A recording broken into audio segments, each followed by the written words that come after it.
Good afternoon, everybody. Welcome to our UDI Okanagan webinar.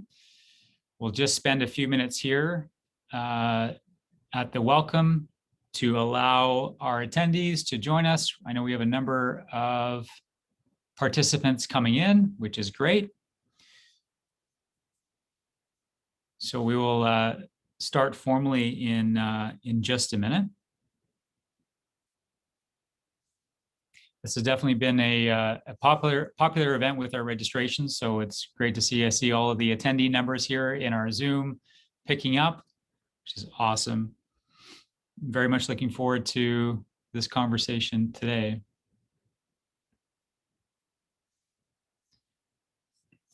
Okay. It looks like we've got many of our attendees ready. And so for the interest of time, I will make sure we get moving accordingly. So welcome to everyone. I really appreciate you coming here today for our UDI Okanagan webinar titled Lessons from Vancouverism for Kelowna. It's featuring Larry Beasley, Randy Shier, and Lauren Macaulay as our moderator. My name is Luke Turry, and I am the chair of UDI Okanagan. We're very grateful to be able to continue adding value to our membership through events like these, and hopefully you have enjoyed a number of our webinar series over the past few months. Of course, we are looking forward to a time when we get back to having in-person luncheons and we're able to have these conversations while enjoying a nice meal together and the networking that affords.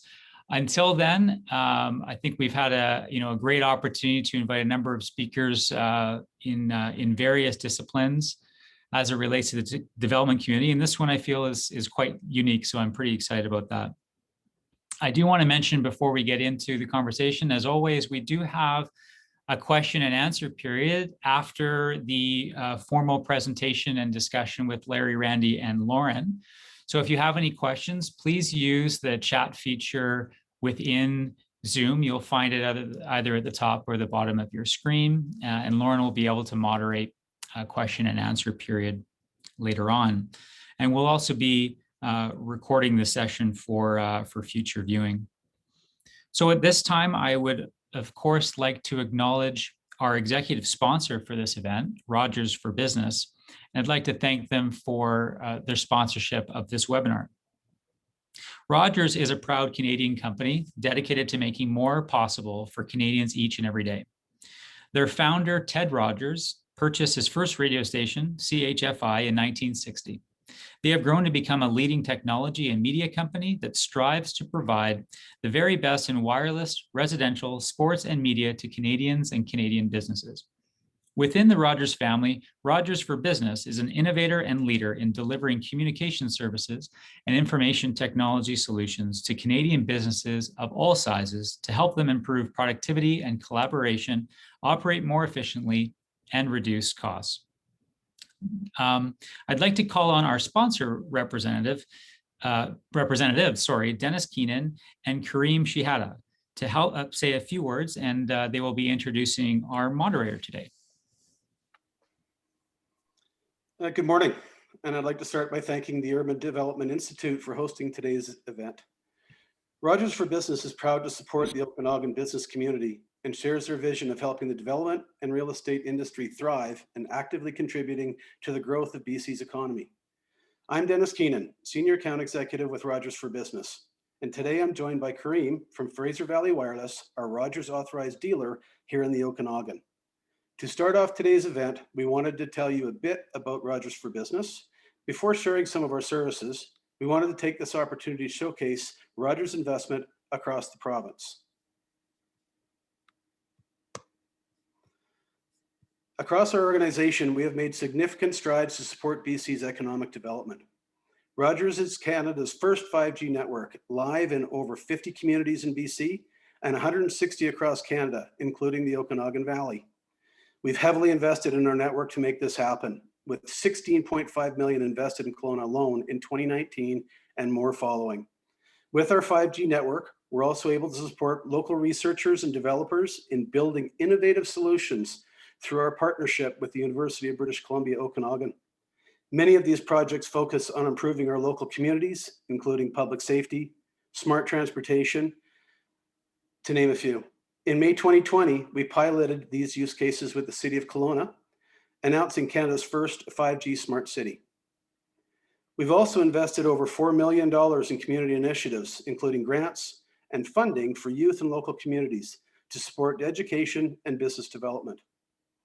To continue our support and engagement with your local business community, in 2020, Rogers officially announced as President Circle member of the Kelowna Chamber of Commerce.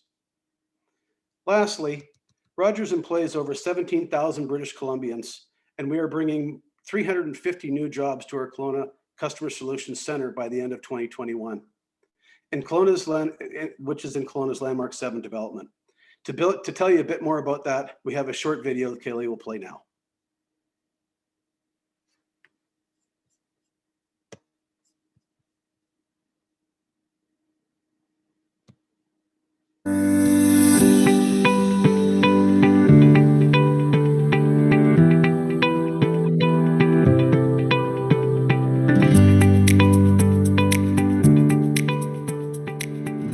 The Landmark District was a logical choice for us based on its vibrancy, access to transit, the fact that it's a technology hub. So a lot of the entrepreneurs that are starting up new businesses, especially in technology, are gravitating towards that area. The beauty of the Okanagan, obviously, is just that was a big attraction for us, but also the ability to tap into some really strong, talented people there too. Extremely exciting for us, and it was a very logical choice. It's close to transportation, as mentioned, lots of cafes. It has a very European feel, but it's still maintaining a small city feel. So from our perspective, the Landmark development was a really easy choice for us. We're looking at hiring up to about 350 people, so that'll pull us over 2,000 employees in BC. The recruiting experience has been fantastic. We have been overwhelmed with the amount of people that are interested in working for Rogers. The talent that we're seeing in the Okanagan has made us really, really happy. Our space there is very much open concept. It's got a theme of the Okanagan throughout the facility, very open. We bring in the beauty and the experience of the landscapes of the Okanagan into our offices. So we were excited when we saw the Landmark property development, because Kelowna really is becoming the next technology hub for British Columbia, even Western Canada for that matter. So we very much want to be part of that. We want to obviously promote and inspire entrepreneurs as best as we can, and it was a logical choice for us to move to Kelowna.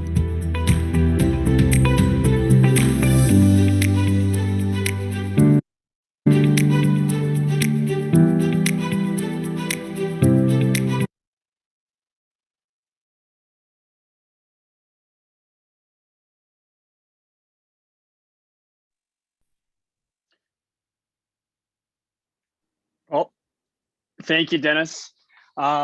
So I work at Fraser Valley Wireless as a sales manager and account executive for the small to medium-sized business space. We've been operating our dealership since 2001 with now over 17 retail locations across BC and Ontario and 5 locations in the Okanagan alone to service everybody. Within Rogers and Fraser Valley Wireless, we offer several solutions to help streamline business IT, from providing corporately paid wireless phones, hosted PBX systems, which would be our Unison product, data center and cloud solutions, fiber internet, IoT, fleet management. We are also Microsoft's largest partner in reselling Office 365 at discounted rates.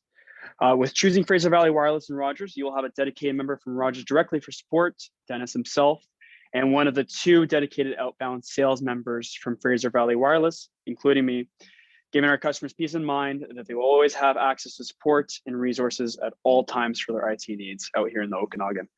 I will now actually pass it off to Dennis to close it off. Thank you. Thanks, Kareem.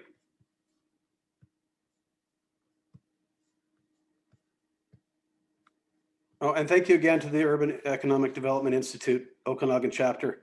If you would like more information or have any questions, you can contact our Okanagan team directly at r4bokanagan@rci.rogers.com. I would now like to introduce today's webinar moderator, Lauren Macaulay.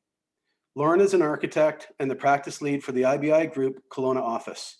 She moved to Kelowna in 2018 after a decade of leading the design and construction of residential, mixed use and institutional projects in the Lower Mainland. Born and raised in Kelowna, Lauren is a passionate advocate for the Okanagan region, its communities, and future development potential. I would now like to invite Lauren to speak. Thank you very much for the introduction, and thank you everyone for joining us. I'm thrilled to be here and to be a part of this important discussion. As Dennis mentioned, I worked in Vancouver for over a decade, and I can speak firsthand to both the opportunity and the challenges that we have, so the opportunity we have here in the Okanagan to learn from Vancouverism's successes and challenges.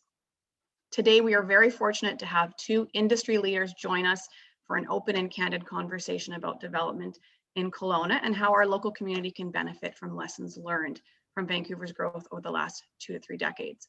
Our first speaker is Larry Beasley. He's a senior city planner, urban designer, teacher, and author. He is the Distinguished Practice Professor of Planning at the University of British Columbia and a founding principal of Beasley and Associates. For many years, he was the chief planner for the city of Vancouver. Among many appointments, he sits on the boards of TransLink in Metro Vancouver, the National Capital Commission in Ottawa, the Green Line Transit Project in Calgary, and the International Economic Advisory Board in Rotterdam. He teaches extensively and his online course has had a worldwide reach. He has authored 2 popular books, Vancouverism and Eco-Design for Cities and Suburbs, one of which will be the subject of our discussion today. Vancouverism tells the story of the urban planning and design philosophies that sparked the transformation of Vancouver into what it is now, a world-renowned city celebrated for its livability. And I can attest that it is a great book, it's a great read, and it's very approachable even if you're not an architect or a planner. So that's my 2 cents about that one. Randy Shier, our second guest, is the president of Mission Group. He earned a degree in architecture from the University of Southern California. After graduating in 1982, he moved to Vancouver, and 3 years later, he became a registered architect. In 1986, he left architecture and began his career in the development sector. Prior to joining Mission Group as a partner in 2004, Randy was a leader in several prominent Vancouver development companies. Included in his many accomplishments are building over 2,500 multifamily homes and several major commercial projects. As president of Mission Group, Randy oversees the securing of investment, design, and planning, development, and sales and marketing of residential communities in both Metro Vancouver and the Okanagan region. And with that, I will pass it over to Larry, who will has about a 5-minute presentation or a 5-minute conversation he's going to present to us. Well, thank you so much, Lauren. And hello, Randy. It's good to be having this conversation. And Luke, thank you. And also to Rogers Business. I really appreciate this opportunity to be able to speak in one of the most important parts of our province. Also, I have to say thank you to the UDI Okanagan for featuring my book, Vancouverism, as a part of this because, well, my publisher just likes that. And so I'm very happy that it can be a reference for today. Vancouverism, since the late 1980s, has been about trying to conceive and build a new kind of relevant North American city with modern identity and style, with social and environmental responsibility, with tangible new economic opportunity, a city that we hoped could be competitive in a changing and very contemporary world. And to achieve this, we brought certain ideas to the forefront in shaping our city. Some of these will be relevant to Kelowna and the Okanagan. The slim tower podium building form, which is often referenced, is only a tiny piece of what Vancouverism is all about. And so I want to tell you a bit about that. Vancouverism is really where we were trying to grow our city in a standard module, first and foremost, of neighborhoods, complete neighborhoods with all the things that people need on a day-to-day basis, lavish public amenities, good commercial and retail supports, which has proven to be very, very important and very helpful during the pandemic when people started working at home. It was also has been about pushing a shift to active mobility, transit, but also walking and cycling, moving away from car dependency. Not an anti-car strategy, but just offering more options. It's been about aggressively pushing diversity, mixing in low-income people in every neighborhood, trying to support the disadvantaged, seniors, and very much at high density and at all densities, really trying to bring family housing in, housing for families with children.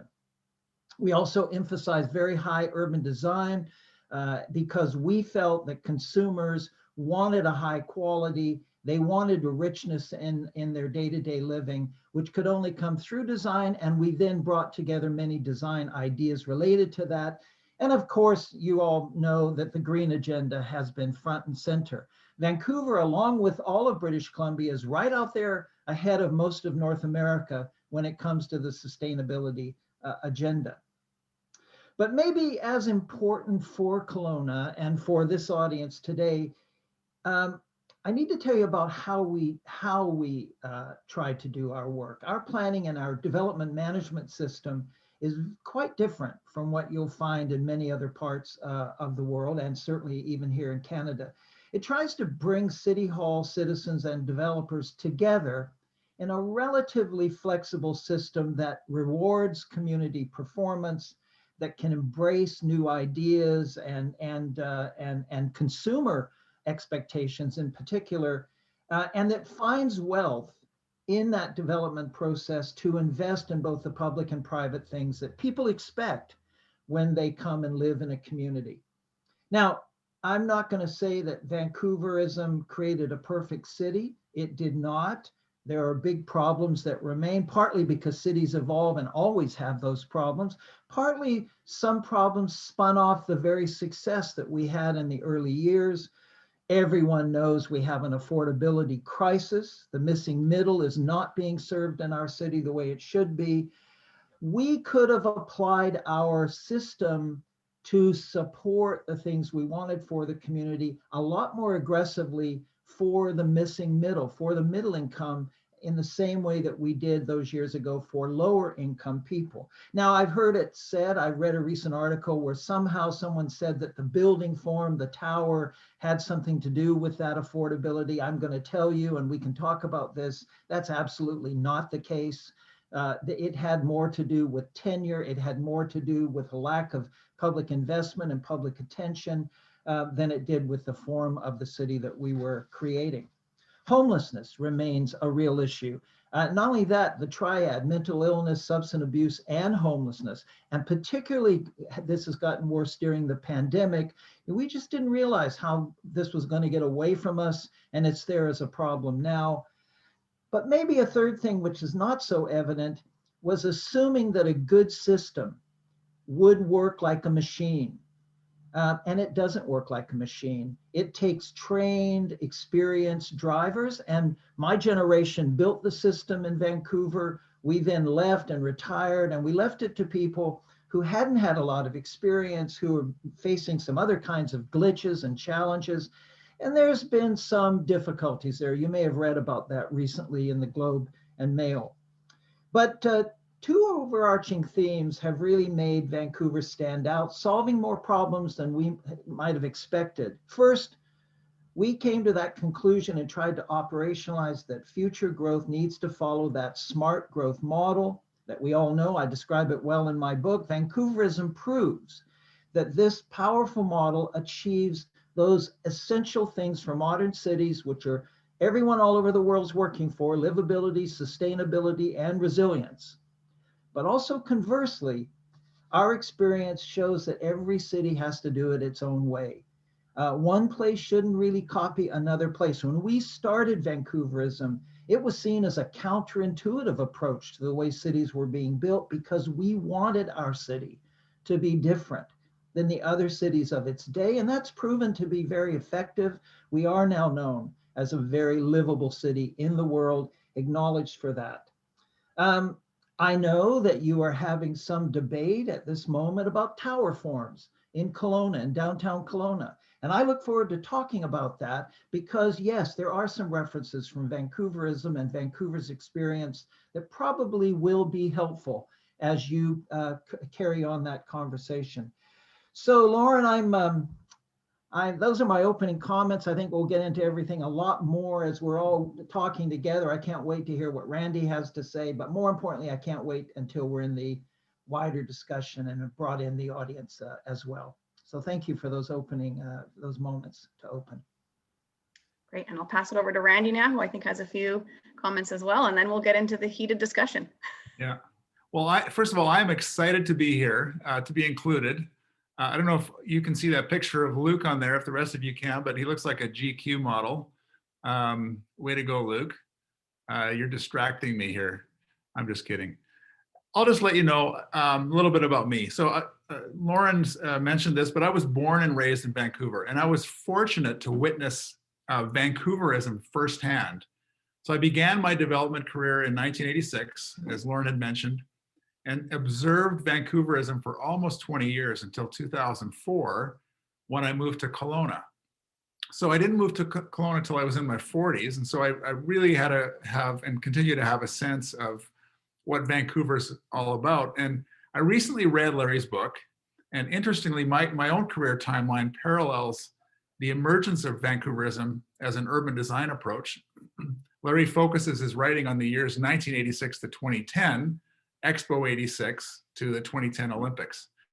Now, having lived in Kelowna for the last 16 years as a founding partner of Mission Group, and planning and building high rises here for the last 5 years, we at Mission Group are beginning to understand parallels and differences between Vancouverism and what we might call Kelownaism. So Larry's book, Vancouverism, summarizes 7 primary principles of urban design. You'll have to read it yourself to get all 7, but I'd like to highlight 3 of them, and as they relate to Kelowna's downtown. The first one is enhanced transit, cycling, and walking while taming the car. The second one is diversity is essential.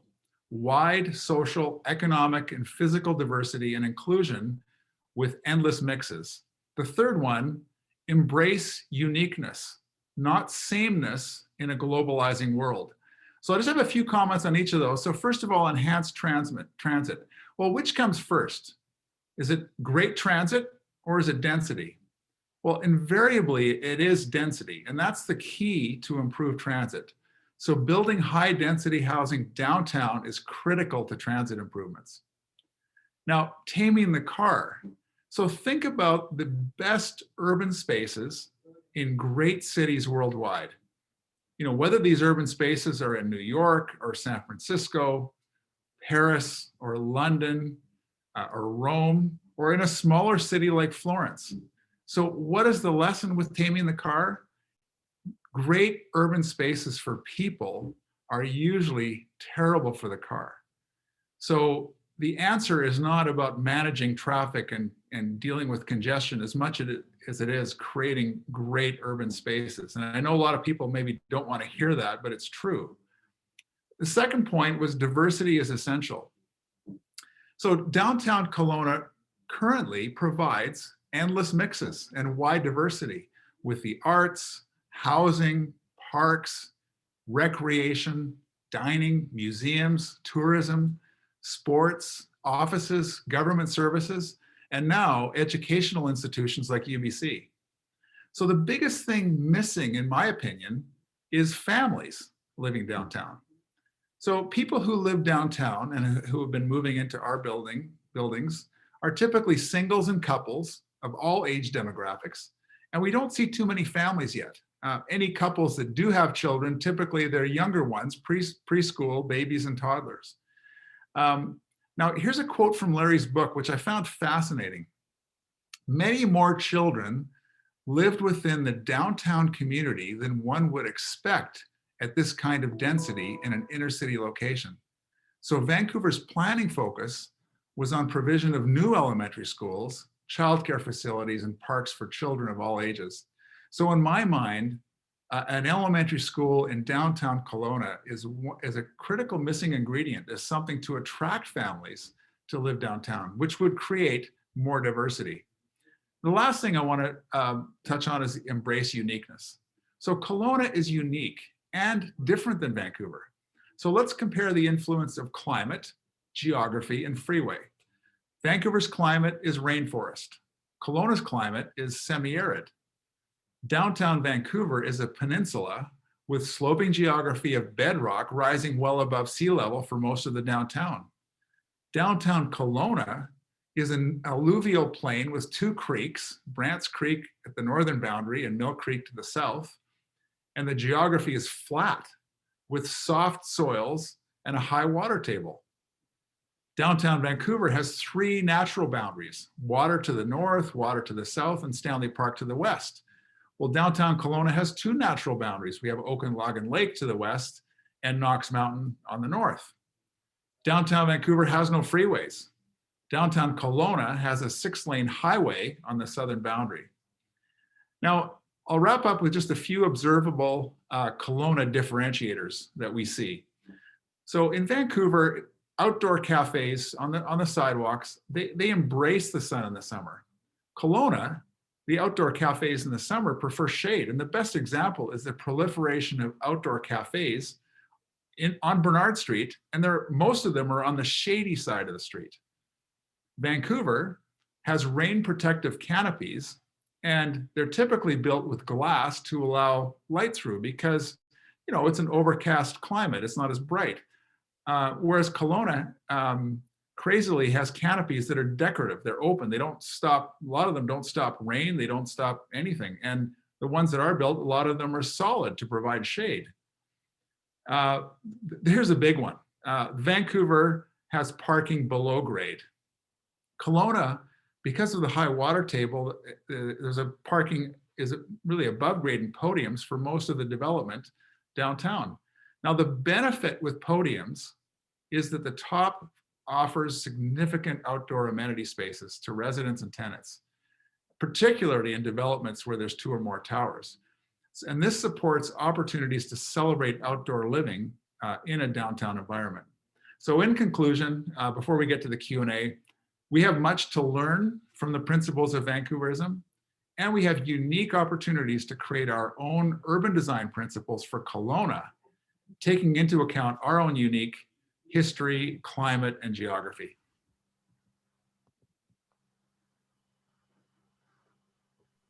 Thank you very much. Okay, great. So we had some questions prepared, and I feel like we've started to touch on some of those topics, so I can already see where the conversation is going to get really interesting.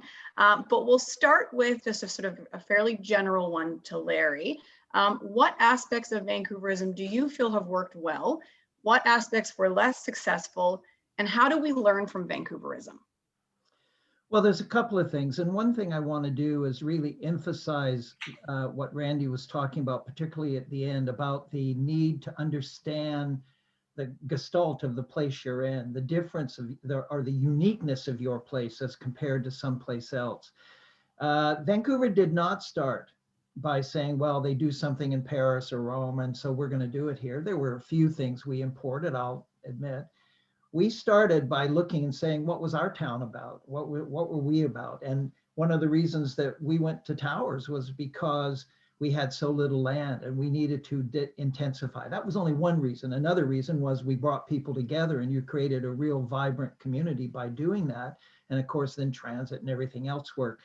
I think I would say that for Vancouver, the tailoring of our built form to our conditions, just as Randy so well described it, along with aligning that with some objectives for broader sustainability and getting more responsible in our natural environment has really worked.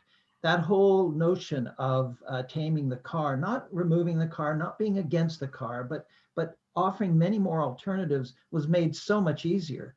I live in downtown Vancouver. I wouldn't dare take my car. It would not be intelligent to take my car to do my day-to-day errands and chores and that.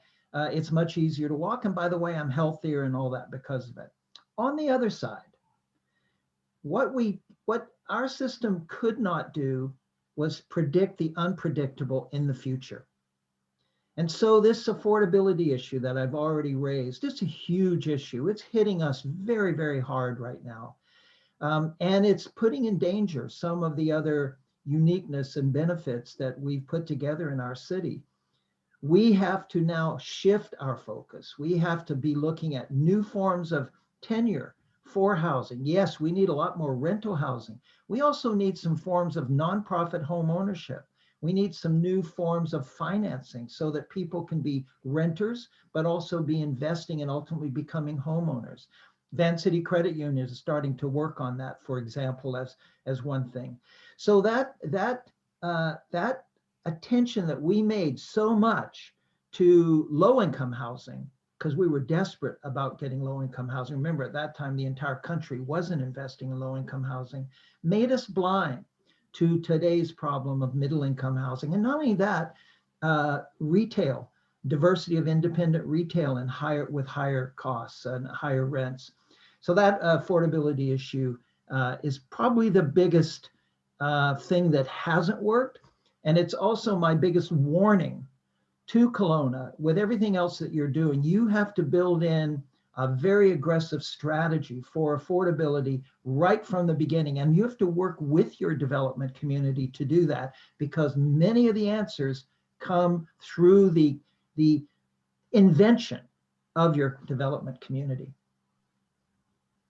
Yeah, and I think we've kind of already touched on this one, but I think that is that important piece. We were very aware, I think, in the Okanagan and in Kelowna that it's the missing middle. And again, having worked in Vancouver, you very much saw these policies that were geared towards one end of the spectrum. And I think as we work through this COVID crisis as well, you're starting to see people who are, and we're the benefit of that benefactor, who are relocating because Kelowna is still more affordable than Vancouver.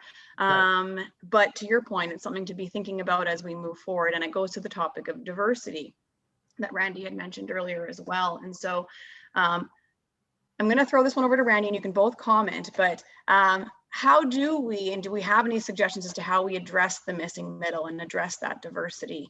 And I think the comment of, bringing in schools and bringing in those things that those communities might want is a great one. But Randy, do you have any other thoughts as to how we could protect the missing middle or, make sure that's a part of the downtown core? Yeah, for sure. Not everybody chooses to own a home. And, Larry talked about tenure. So rental housing does a fantastic job in urban centers of providing for the missing middle. And I think the city of Kelowna has been at the forefront and done a great job of providing incentives, development incentives to builders to build rental housing. And I don't know the statistics, but I would say almost half, maybe not half, but maybe a third of all the housing being built downtown right now has been rental. It's not all for sale. And so I think the city of, can we always do better? Yes. But I think it's coming. I think we're working hard on trying to make it, bring that housing for the missing middle. Can I also add to that? There's two other aspects that I think the Q of Vancouver will help. One is just looking at the market. The market prices things according to supply and demand. And if you have an incoming demand, as you do, then you are going to have to offer supply. And one of the ways to do that is through intensification. So the idea of your core city, of trying to intensify and bring more livability and living into that core city, is a great idea. You may have to go a little further, as we've had to do in Vancouver, looking out in our neighborhoods and saying, how can you very gently add some intensity over shops on the retail streets, or in those extra parking lots that are not needed in the strip malls, or in backyard laneway housing and that. How do you do that to add that intensity? So intensity is a very important thing. The other thing is also to widen the opportunity for families with children, because the fact is that most households have kids. That's still a real good a knowledge fact. And yet those people often, once you get beyond the single family home or say a duplex, they don't have very many options. That's why we went aggressively in the direction of redesigning our high density towers and high density housing for families with children. And now over 35% of those units have children in them. Mhm. That's huge. The natural tendency is about 5%. But that means that those people are getting housing a lot cheaper per square foot than they would have if they were in one of the neighborhoods in a single family home. So that is also a really big factor as well. Well, and a lot of people too in Vancouver, they're doing it by choice. Like not everybody wants to live in a single family home. They love the idea of being in an apartment. Sandy and I, we just moved in May downtown Kelowna. So we've only been downtown Kelowna, I guess, I don't know, 9 months, or 8 months, something like that, during COVID. And we absolutely love it. It took us 2 weeks to adjust to downtown living from the suburban lifestyle. We lived in the Mission in a big house that we didn't need. And I tell you, I used to fill up my car every 2 weeks with gas. Now I fill it up every 6 to 8 weeks. We walk to the grocery store, the pharmacy, restaurants. I mean, it's just walking, and it's a healthy lifestyle, and it's much better because it takes my car off the road. So. And in order, but I will say this, and this is a caveat, again, maybe a lesson that might be helpful for Vancouver. In order to make that really high livability, very appealing livability, you really need to have your local government and your development community working together. Because if I'm a typical family with kids, I'm not naturally going to think downtown is for me. Unless I can see, as Randy, you've already said, unless I can see the school and it's a decently good school, unless I see open spaces, unless I see safety, unless I see energy and activity, safety on the streets, unless I see options for my housing, unless I see places that are for my children to play. And that is something that a developer often can't deliver by themselves, or a city can't deliver by themselves. They have to work together.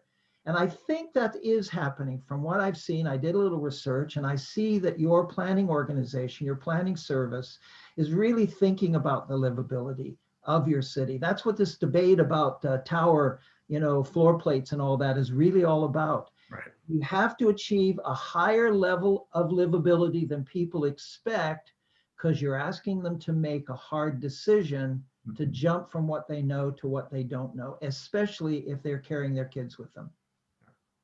Yeah, and I can speak to the community that I lived in. I lived in North Vancouver when I was in Vancouver for a large part. And I moved from Vancouver to North Vancouver when I had children because it gave me a little bit more space. But I always joked we could walk to a park 2 blocks in any direction. So my kids never felt, we lived in a townhouse, they never felt like they were missing out. When we moved to Kelowna, my 3-year-old at the time said to me, how come we're driving to get our groceries now? So he'd always gotten used to walking to getting groceries and walking to the local store. And so it's something that I think you can really instill in the future generations if we do have the ability to bring them downtown as well and into those communities. The next question I have, and I'm going to give it to both of you because I think it's going to be an interesting conversation. And Larry, you alluded to this a bit, and it was interesting. In preparation for this, I reached out to a bunch of my colleagues at different architecture firms and different groups in Vancouver and said, do you have any questions you'd want to ask? And the comment I got back was that Vancouverism, distilled to its essence, is about providing building forms that play nice with the public realm, active frontages, and small footprints. The idea that you create views and view cones and view corridors and things like that, but that there is many who believe this comes at the cost of affordability, that you're not maximizing the density or the potential on a site. And so I was just wondering if you two could comment about that, because to your point, that's also something that's being considered in Kelowna, the idea of reducing tower footprints to get more light and space between buildings, but does that decrease the density potential? Well, as a matter of fact, the history goes something like this. Almost every area where we introduce towers, we introduce much higher density.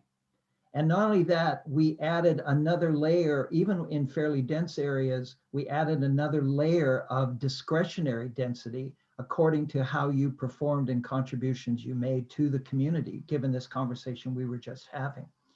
And so I think anyone who has any understanding of the real estate market knows that the price of the commodity is not set by the price of production unless you have so little of that commodity and so much demand that that unless you don't have a good market, that's what I'm trying to say. The price of production is not what gives you the cost. What gives you the cost is what people are prepared to pay. And usually that's because there's not enough housing. What a lot of people don't realize is that if we had not intensified and found a way to make that really popular, we would have a housing cost crisis right now that would be 10 times worse, because we would not have delivered almost all the modern housing that was in Vancouver. Over 80% of the modern contemporary housing built in the last 25 years has been in those towers. And it has been because we shaped them to be very popular to the consumer that tens of thousands of people shifted from putting their demand in single family homes to this. So I don't really buy the suggestion that densification and the shaping and the public amenities have added to cost. In fact, I would tell you it's the opposite. Those features have actually created an option for consumers that they would never have considered before. And many of those options are less expensive than that private single family home on a big lot that was their only option before. So I just don't buy that. Now, the market doesn't work perfectly. And this market does not work perfectly. There is so much demand and yet so little supply because we have a land limitation, that it's those factors that are really leading to this affordability problem. It's not really the form of the building or even the towers or even how we shape the building. I would tell you a simple thing. Every time we would shape a building in Vancouver during my time, we would offer density to compensate for what happened as a result of that. A smaller floor plate, you get more height, etc. So, and Randy, I will say there's a bunch of comments coming from the viewers and from the listeners about affordability. And again, I think you touched on this already, that, or maybe we did, affordability in Kelowna is already, we're struggling with that. There are people who are, even with that, potential relocation from Vancouver to Kelowna or from Calgary to Kelowna to find affordability, it's still very much a struggle for families here. So do you have any comments as to how potentially Vancouverism, knowing what you know about Kelowna, could help to encourage a more affordable? Yeah, well, I mean, I agree with what Larry is saying. I know it's more interesting when panelists disagree to the group, but I really agree, because the form of tower, if we're talking about downtown, which is what we are, downtown Kelowna, Kelownaism, the form of the tower is not going to change the cost part of it, whether it's a big rectangular slab. In fact, it might be more expensive to build a more slab-like building than a point tower, which uses fly forms and you can move up, more rapidly. And maybe the costs are even less on that kind of a tower form. And so, I think supply is the key, and continuing to provide supply, because it's the old economics of supply and demand. I mean, right now you look, Kelowna's single family housing market is on fire, and there's not enough being built, and there's not enough available for the demand right now. And so we're seeing prices increase incredibly there. Condos are going up, but not at the same rate. So, if we can continue to supply housing for people, whether it's rental tenure or for sale and ownership, it'll help moderate, the price. But if we stop supply, it's going to get way worse. Okay, I've got one question. It's a bit of a flip, but I see again there's a lot of comments about the results of COVID and how sticky some of these things will be. And I guess one of the questions that I had, and I'll throw it out to both of you because I think it's probably more interesting if you both comment too. So I would say in the downtown areas, the principles of Vancouverism are often include retail at grade. And how does this model withstand the growing online retail space and potentially, the reduction of mom and pop retail? How do you still keep these communities vibrant when you have a growing online retail market? Well, I can start by saying, because we have retail at grade, and the question that you have to ask is that, if for retail, is it fashion retail? Well, fashion retail has a lot of competition online, but a coffee shop doesn't. A hair salon doesn't. No one's going to get their hair cut online. No one's going to get go to a restaurant, or pharmacy and grocery maybe have some, but you still go to get your fresh groceries. Even if you order online, you still have to pick it up. So I think there's a lot of retail, experiential retail and necessity retail that will flourish. You don't go to the dentist online. You don't go to a medical clinic online. There's a lot of reasons to think that CRUs will do well downtown Kelowna. But also, one of the lessons from Vancouver and Vancouverism is, if you're not on a high street, it doesn't have to be retail. It can be townhomes at grade. So yeah, I want to just follow on right there, because that has been one of the misunderstandings about Vancouverism. The fact is that Vancouver wants to have retail at grade where retail makes sense. But in the early years, we actually made mistakes. We were asking for too much retail, even before online retailing. And so we were having high retail vacancy rates. So what we realized is we had to focus that retail. So we focused that retail into neighborhood retail streets, high streets, local streets, where all that retail came together. So the little retailers reinforce one another and they can survive. With e-commerce, we have to focus even more. We have to know exactly where we want that retail to be. That's where the developers and the city planners, land use planners have to come together. And then other areas you have to say, okay, well, what do we do at grade? Because remember the old buildings, if you're young, you don't remember this, but the old buildings used to be horrible at the sidewalk. They were mean, they were awful, they were unsafe, they were blank. Well, we now know, and Randy started to say this, that we can do something else there. And we pioneered that idea of those townhouses at grade. And you know what we discovered? A huge pent up market for that. People who wanted to live at high density, but they didn't want to live in the tower. They didn't want to live up there. They didn't like that. They had a dog and they didn't like the elevator and the dog, or they wanted to watch their kids out at play on the street or whatever, And so by adding that townhouses, we took over half of the retail at grade frontage and converted it to residential. And if you can't do it there, well, then you can add amenity space. If you add the right amenity space, it also gives you energy. So it's about focusing. I recently was saying in another webinar that with what's happened during COVID and this explosion of retail, every city is going to have to come back and think carefully. You have to paint retail as though it's a gold leaf in your streets and where you want it and where you don't want it. And then you have to say, well, how do we turn housing to be livable at the street as well? And what you'll find out is it makes a great street. I don't know if you've walked the streets of neighborhoods in downtown London, high density, but there are those row houses. They're sweet. Yeah, and I think Yaletown and Vancouver has a lot of successes in that front. There's a lot of that townhouse model. But I think, to both of you, I think it is, it's a good point of, making sure they're dynamic areas to go to, but not ubiquitous, because that may, and that kind of leads into an item. We're running a bit at a time, and I know there's a lot of comments, but we'll see if we can fit in two more. So would you say, and I'll let you both answer, with the success of Vancouverism, has it led to architects and city planners becoming too reliant on what is a perceived success or a perceived strategy? And does that impact creativity and innovation in city and municipal planning policy? Well, I'll start on that one.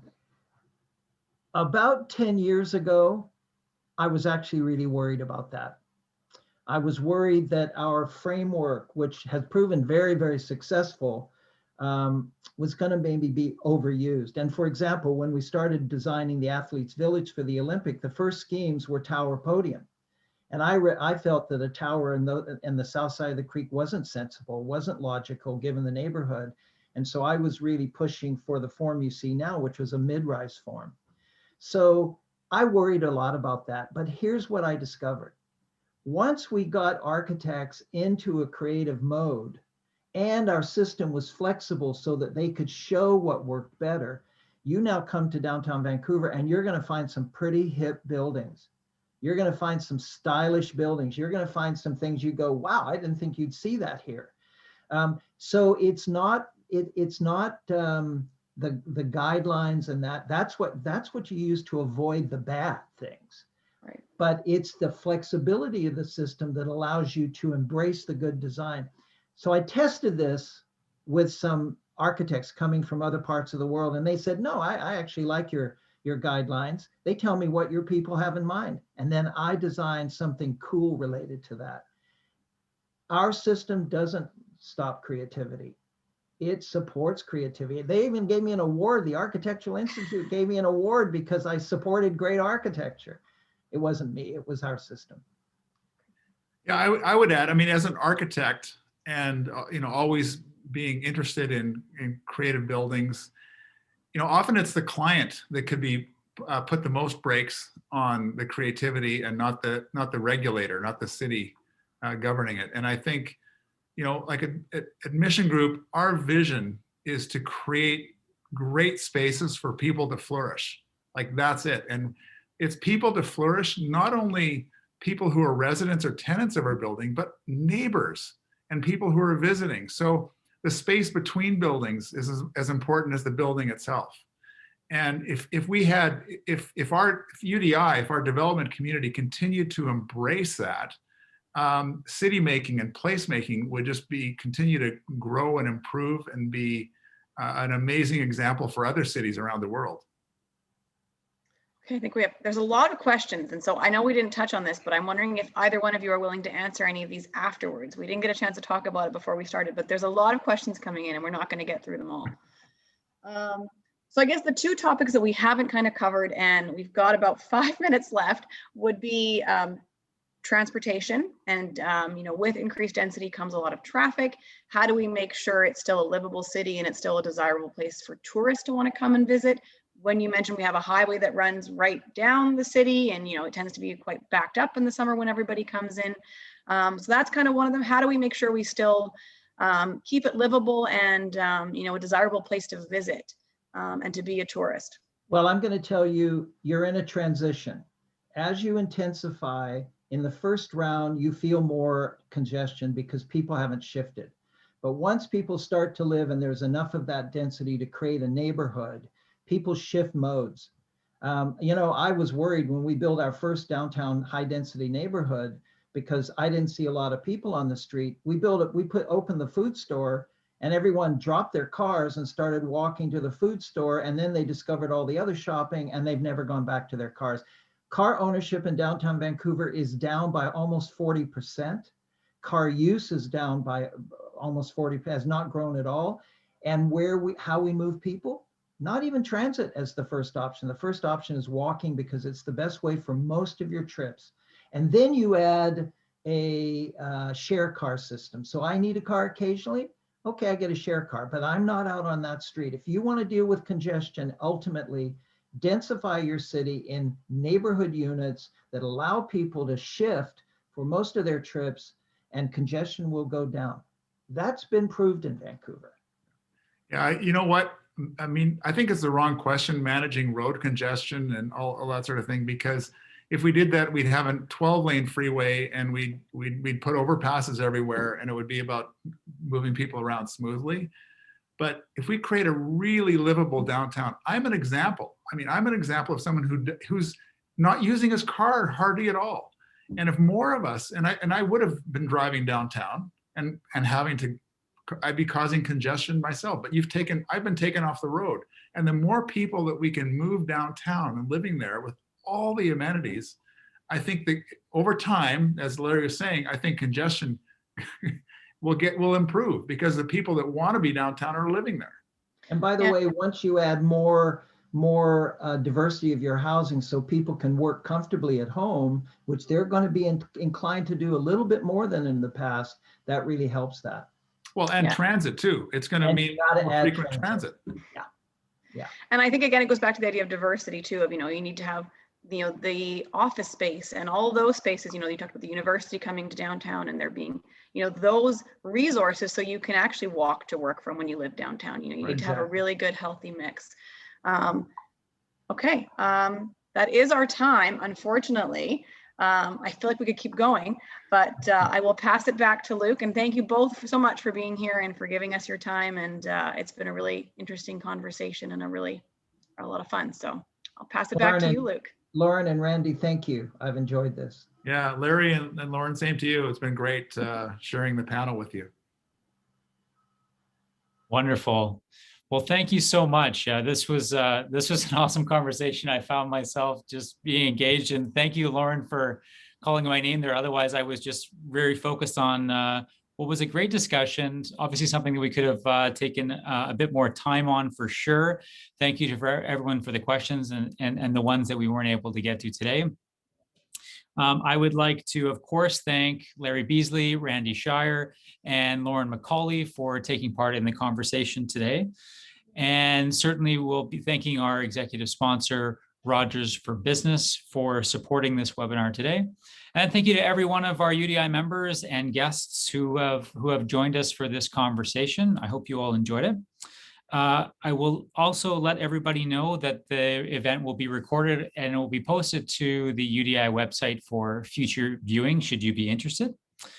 Our next webinar, which is scheduled to take place on March 9th, is titled The Future of Energy in Canada. I'm sure a number of our members will be quite interested about that.